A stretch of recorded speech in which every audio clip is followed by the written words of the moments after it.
Donald Trump just crashed out during a cabinet meeting in the White House regarding this disastrous war in Iran.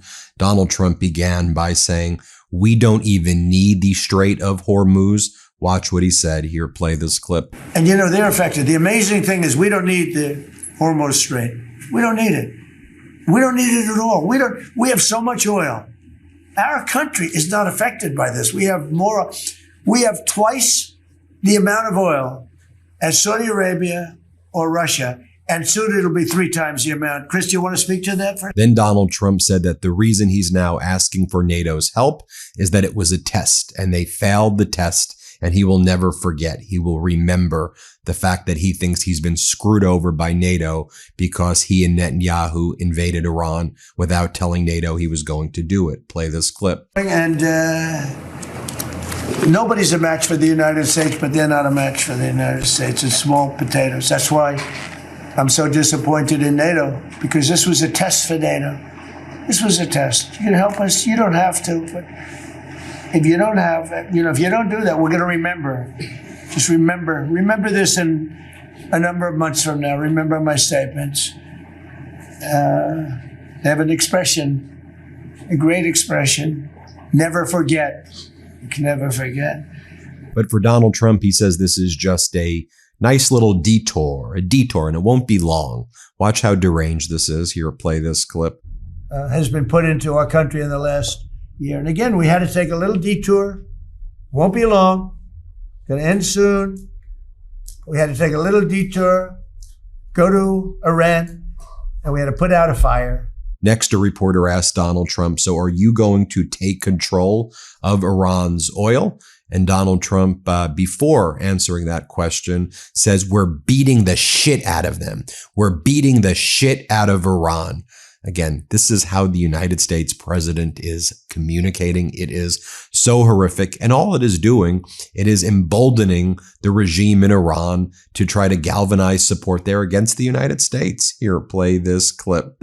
The reason they want to make a deal is they have been just beat to shit. So are you thinking of taking control of Iran's oil? It's an option. I mean, I wouldn't talk about it, but it's an option. Is that something you thought about? Well, in Venezuela, we've done very well working with Venezuela, certainly. We've taken in billions and billions of dollars. And by the way, Venezuela is doing better right now than they've ever done in the history of their country.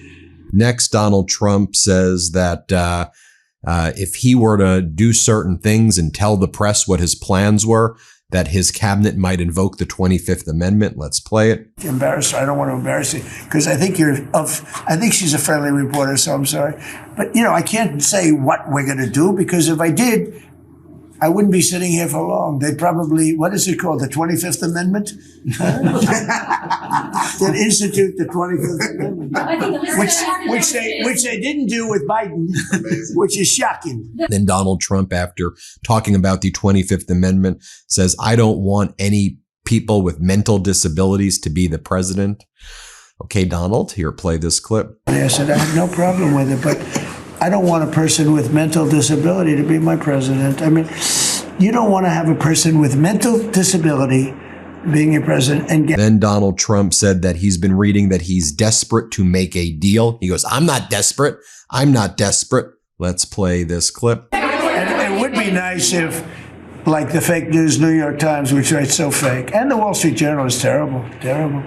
I mean, I read a story today that I'm desperate to make a deal. If I was desperate, he'd be the first to know me. Let's get the hell out of there. I'm the opposite of desperate. Mm-hmm. I don't care. I want to know. In fact, we have other targets we want to hit before we leave. We're hitting them on a daily basis. I don't talk about you. I can't talk about specifics. A lot of people say that wouldn't matter. Maybe it does matter. Who knows? But I wouldn't talk. It's like the question this young lady asked. Sorry about I embarrassed her. I don't want to embarrass you because I think I think she's a friendly reporter, so I'm sorry. But, I can't say what we're going to do, because if I did, I wouldn't be sitting here for long. They'd probably, what is it called, the 25th Amendment? Then he starts talking about cognitive exams, that he takes cognitive exams all the time. He aces it, he says. Let's play this clip. I'll say it right now. I say it because no press never reports it. I'm the only president that ever took a cognitive test. I took it 3 times. It's actually a very hard test for a lot of people. It wasn't hard for me, but it's a cognitive test. It starts off with an easy question, and by the time you get to the middle, it gets tougher. By the time you get to the end, very few people can answer those questions. They get very tough mathematical equations and things. I took it 3 times. I aced it all 3 times in front of numerous doctors that I have no idea who they are. And I was told when I went in, they said, Doc Ronnie told me this. My current doctors who are fantastic doctors. They said, well, if you take it, it's Walter Reed. It's essentially a public hospital. And if you do badly, it's probably going to get out. But I aced it. I got them all right. And one doctor said, I've never seen anybody get them all right. I've been doing the test for 20 years.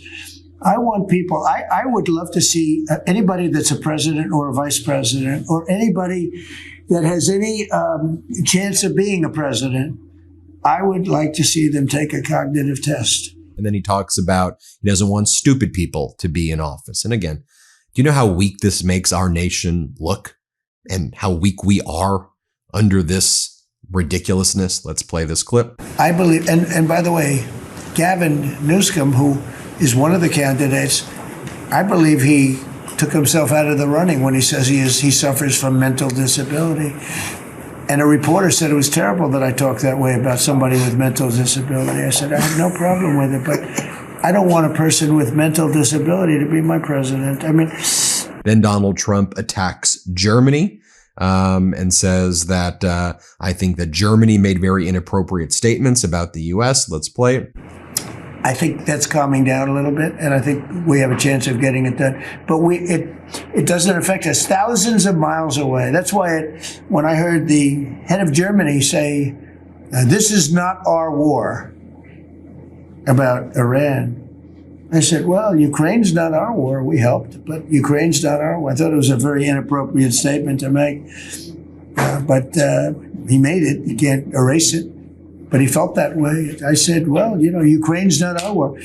And it's not, but I would like to see all those young people stop being killed. I mean, they're being killed. It's like a slaughterhouse.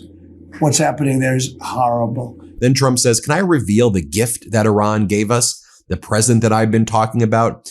They let 8 of our ships go through the Strait of Hormuz. And I know that happened because I watched it on Fox. Fact check, no sign of Donald Trump's 8 oil boats in Hormuz. The Bloomberg tanker tracker showed no evidence that 8 large oil tankers that Donald Trump mentioned moved through the Strait of Hormuz ever. The tracker did note 2 Iran-linked LPG carriers leaving the Persian Gulf Thursday morning. Possibly the extra 2 Trump referred to, or perhaps Donald Trump is deranged and demented. Here, play this clip. I told you about a present, right? Steve, can I reveal the present? You can do anything you want to say. They said to show you the fact that we're real and solid and we're there. We're going to let you have 8 boats of oil, 8 boats, 8 big boats of oil. This was 2 days ago. And they'll sail up tomorrow. That was 3 days ago. And I didn't think much about it. And then I watched the news and they said, a very good anchor actually, happened to be Fox, but I watched it and they said, something's unusual happening. There are 8 boats that are going right up the middle of the Hormuz Strait. 8 big tankers are going loaded up with oil right through. And I said, well, I guess they were right and they were real. Then Pete Hegseth started talking and Donald Trump fell asleep. Let's play it. We're here to win and we're full speed ahead. So Steve, we appreciate your efforts. More from Hegseth right here. Hegseth starts comparing Iran to the surge in Iraq. Let's play it. This actually isn't something new to me. I may be a young guy, Mr. President, but I'm not a rookie in this realm. In 2007, I helped lead the surge, the public fight for the Iraq surge. Stood and watched people stand in the Senate and declare the war is lost before it even started. Who was that? It was Harry Reid. That was the Democrats and the media working hand in glove. Back then, it was 3 years into a war. Now we're 3 weeks into an operation. Then Donald Trump wants to talk about his golden ballroom and his triumphal arcs and redesigning the Kennedy Center. This is top of his mind right now. Play this clip. And we have some projects that are great. This ballroom is going to be something that's so beautiful for the city, so desperately needed by presidents. I mean, now it's no secret the military wanted it more than anybody. It was supposed to be secret, but it became unsecret because of people that are really unpatriotic saying things. But doesn't matter. Doesn't matter. It's going to be great. We're building an arc, a triumphal arc, which will be incredible for the city. Incredible. We're fixing up what was the Kennedy Center. You know, I was honored when the board changed the name a little bit. Trump then talks about a famous island, although is he talking about Epstein Island? But then he starts attacking the UK. And then again, he starts attacking NATO even more. Let's play this clip. And I think we've been proven right. You know, they took one missile, went 2,500 miles. They supposedly didn't have a missile like that. They had no missile with that capability. But they shot the now famous Ireland, the island that the UK was very afraid to give us because they didn't want to get dragged in. But we don't want to get dragged into their wars either. You know? It's one thing, we're very disappointed. I'll say it publicly. We're very disappointed with NATO because NATO has done absolutely nothing. And I've always said, 25 years ago, I mean, I was somebody that wasn't a politician, but I was always involved in politics and I understood politics. I said 25 years ago that NATO's a paper tiger, but more importantly, that we'll come to their rescue, but they will never come to ours. And I want you to remember that we said this. They didn't come to our rescue. Now they all want to help. When they're annihilated, the other side is annihilated. They said, we'd love to send ships. They actually made a statement, a couple of them, that we want to get involved when the war is over. No, it's supposed to get involved when the war's beginning, or even before it begins. We had the UK say that we'll send, this is 3 weeks ago, we'll send our aircraft carriers, which aren't the best aircraft carriers, by the way. They're toys compared to what we have. But we'll send our aircraft carrier when the war is over. I said, oh, that's wonderful. Thank you very much. Don't bother. We don't need it. And we don't need it. And we don't need them. Then we have Steve Witkoff and Jared Kushner, who Iran has said they absolutely want to have no dealings with ever again, since they believe there were productive conversations the Friday back in February before the war began. And then Witkoff says over here, Jared and I both agree that the Iranians were just trying to buy time. Let's play this clip. I have no doubt that we exhausted all efforts on behalf of a peaceful resolution, as you directed. Jared and I both agreed that the Iranians were there to buy time until a weaker president arrived. This was a flawed strategy, as your clear direction was to never allow Iran to obtain a nuclear weapon today or any time in the future. More from Donald Trump's cabinet. Rubio talks about how I think that all the countries across the world should be thank you, Donald Trump. Let's play it. Mission here is achieved. And frankly, I think countries around the world, even those that are out there complaining about this a little bit, should actually be grateful that the United States has a president that's willing to confront a threat like this and not allow it to continue to persist. Because J.D. Vance goes on this weird religious tangent and says, and we're fighting this war during the most holy day for the Christians. Okay, you play this clip. I turn it over to Marco. I'm very mindful, of course, that we have a lot of folks overseas fighting very ably for the United States of America. I know Pete and the whole team, we're very proud of them, but they're fighting at a time where we're about to enter as Christians the most important week of the Christian calendar, the Holy Week that celebrates the return of Jesus Christ to Jerusalem. And so I want to say to all of my fellow American Christians, but particularly those serving in the Gulf, that I wish you all a very blessed Easter, a very blessed Holy Week, and we continue to stand behind you and continue to support you every step of the way. Thank you, sir. Thank you very much. Donald Trump then starts talking about a pen and how he's got this pen. Here, play this clip. For $25 million, and it would be better. It would be better. See this pen right here? This pen is an interesting example. It's the same thing. So this pen is very inexpensive, but it writes well. I like it. But I can't have the pen the way it was. You know what it is. I don't want to give too much publicity, but they do treat me well. Sharpie. So I came here to have $1,000 pens. And you hand pens out, you're signing and you're handing them out, you're handing them to all these people. Sometimes you have 30, 40 people. And they were $1,000 a piece. Beautiful pen, ballpoint. 1,000. It was gold, silver, gorgeous. But I'm handing out to kids that don't even know what they are. What is this, Mommy? This is kids. They're getting a pen for $1,000. They have no idea what it is. And I feel guilty because I'm like, I'm by nature, I don't, it's the government. I love the government like I love myself economically. I want to save money. So I'm saying, this is crazy. And it had another problem. They didn't write well. So I take it out and I saw it and there's no ink. And I got all you people looking and you say, there must be something wrong with Trump. And I'm signing and there's no ink in the pen and it costs $1,000. This one, I called the guy. I said, I'd like to use your pen, but I can't have a gray thing with a big S on it saying Sharpie. As I'm signing a $1 trillion airplane contract to buy brand new fighter jets, brand new B-2 bombers, of which we just ordered plenty. I can't do that with the press. Use your pen, but I like the pen the best, but I'll sign it. I could do like Biden did, More from Donald Trump's cabinet here. Treasury Secretary Scott Bessent says that the American people are great with short-term volatility. We'd be great with viability, but it's volatility. Watch this clip. Thousands of American lives.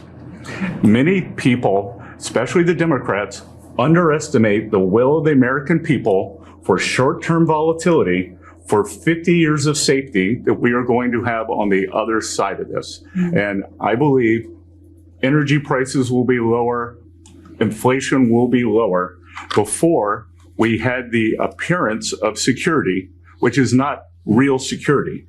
Now, the American people and the world will have absolute security. Really? You think the American people like volatility? Absolutely deranged.